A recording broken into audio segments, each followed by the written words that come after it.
There's a rule at this World Cup that's already sent two players off and nearly sent a third.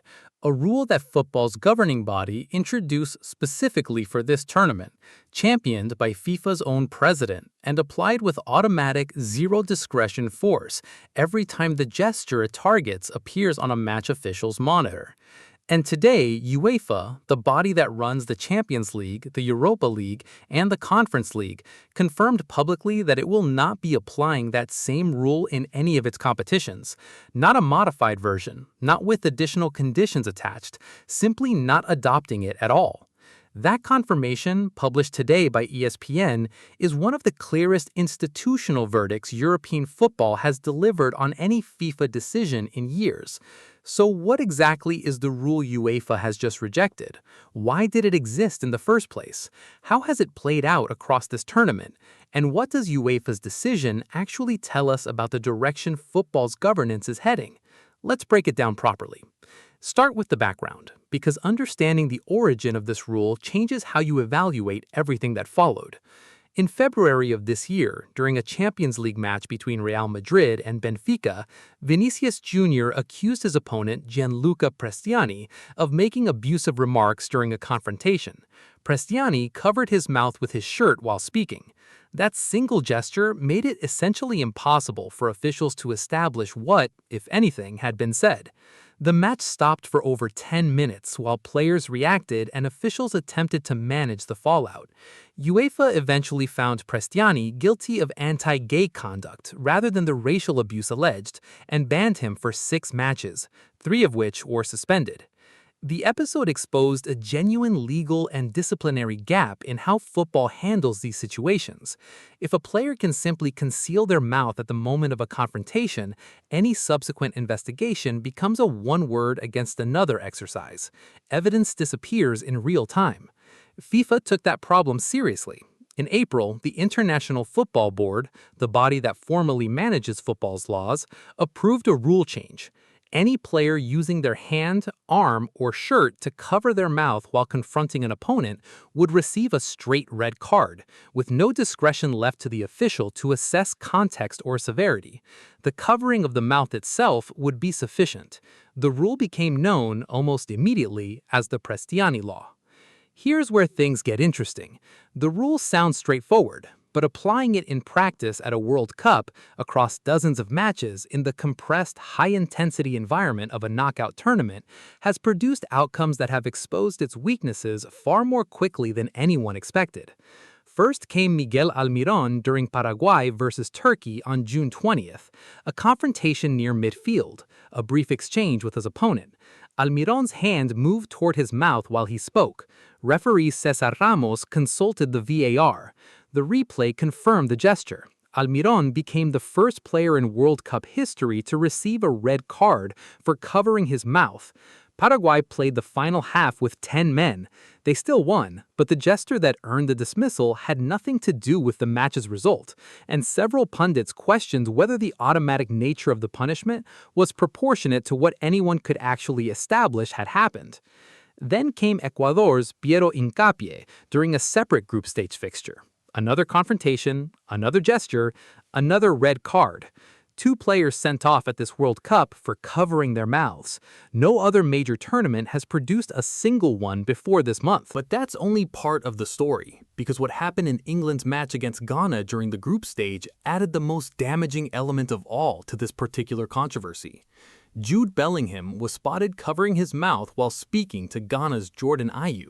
The gesture appeared to meet the basic description of what the rule targets. It was noticed by cameras, noticed by fans watching on broadcast, and circulated widely on social media. And yet, no red card followed. ESPN reported the explanation that emerged from sources.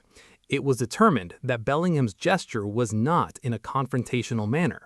That interpretation applied to let one of the most high-profile players in the tournament continue playing, while 2 others received automatic dismissals for the same fundamental action, has been one of the most discussed inconsistencies of the entire World Cup so far. Think about what that means.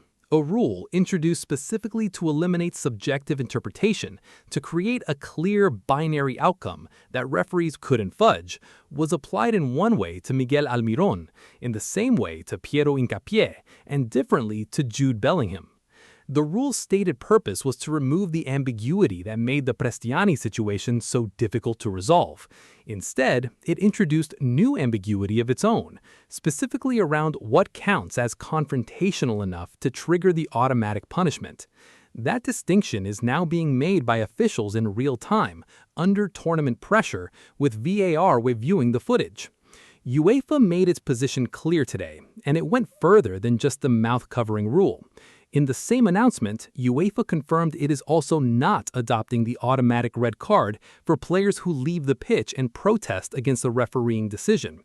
FIFA introduced that rule as a companion measure to the Prestiani law, partly in response to a walk-off incident at the Africa Cup of Nations final in 2023 that disrupted the match significantly enough that lawmakers decided a deterrent was needed. Under FIFA's version, a player who walks off the pitch as a deliberate protest against the decision gets a straight red card. An entire team forcing a match to be abandoned by refusing to continue forfeits the result entirely. UEFA has told its competitions no. Yellow card discretion if referees consider it genuinely unsporting behavior, but no automatic sending off simply for stepping off the pitch in the heat of the moment. The one area where UEFA has aligned with FIFA is the new VAR protocol, allowing reviews of incorrectly awarded corner kicks. That change, which has its own context in how match momentum can be unfairly altered by a mistaken call, has appeared to satisfy UEFA's own assessment of where the technology adds genuine value rather than simply expanding the scope of retrospective punishment. This matters because of what UEFA's position actually represents within football's governance structure. UEFA is not a rebel organization. It's the body responsible for the highest-profile club competitions on the planet. When it examines a set of rules introduced by FIFA and IFAB, applies it to its own competitive landscape, and publicly decides that 2 of the 3 don't belong in its competitions, that's a meaningful institutional judgment, not a casual disagreement. Now here's where the hydration break rejection ties everything together, because UEFA's stance on the breaks follows the same logic as its rejection of the Prestiani law's most extreme elements. UEFA has confirmed it will not be implementing mandatory hydration breaks in its competitions. Just as it confirmed earlier in this tournament, it has no plans to adopt that policy for the Champions League or Euro 2028. The European body already uses a threshold-based system, where a designated match official measures actual temperature on the pitch, and breaks only happen if specific, scientifically established limits are exceeded. Below those thresholds, no break occurs. FIFA's approach applies the break uniformly, same time, same duration, every match, regardless of conditions. AT&T Stadium in Arlington, Texas, with its roof closed and full air conditioning running. The Azteca in Mexico City after a thunderstorm delay. Every single match, the break still happens. Fans have booed at multiple venues. Players and coaches have raised concerns consistently. The confusion around the Mexico versus Ecuador match, where FIFA announced no breaks due to the storm delay, and then a break happened anyway, became one of the tournament's most discussed moments of the past week. UEFA looks at all of that and says, we have a better approach. Measure the temperature, apply the break when it's actually needed, trust the system built on data rather than uniformity. The bigger picture here is straightforward to articulate, even if its implications are genuinely significant. 2 of football's most powerful governing bodies, covering the sport's biggest tournaments and most followed competitions, have reached different conclusions about the same set of rules at almost exactly the same time. FIFA's approach to the mouth-covering rule, the protest rule, and the hydration breaks has been consistent across all 3. Create a clear standard, apply it uniformly, remove as much discretion from officials as possible to reduce inconsistency. That logic is defensible in principle. The problem is that football is played by human beings in conditions that vary constantly, and uniform rules applied without discretion keep producing moments where the rule's application looks worse than the problem it was supposed to solve. UEFA's approach says we want consistency too, but through referee judgments supported by clear guidance, not through automatic punishments that don't allow for context. Yellow cards for covering the mouth if it looks confrontational. Threshold-based breaks when the temperature data supports them. Review corner kicks with VAR, but don't expand the automatic punishment pool. What happens next is genuinely uncertain. FIFA has shown no indication of revising any of these policies mid-tournament. The Prestiani law, the protest rule, and the hydration breaks will continue for the remainder of the World Cup as currently applied. Whether UEFA's public rejection of 2 of the 3 leads to any formal IFAB review before the next round of competitions is something that will emerge over the coming months rather than the coming days. What's clear today is that the governance conversation around this World Cup is no longer just about ticketing or hotel bookings or visa access.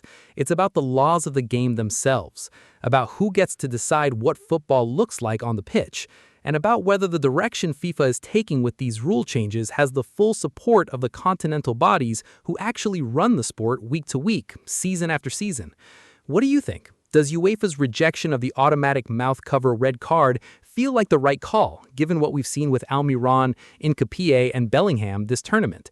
And is the threshold-based approach to hydration breaks genuinely better for football than FIFA's blanket policy? Leave it in the comments. These are exactly the conversations worth having while the tournament is still running. If you found this breakdown valuable, a like goes a long way, and subscribing means you'll catch every update as this governance story keeps developing alongside the football.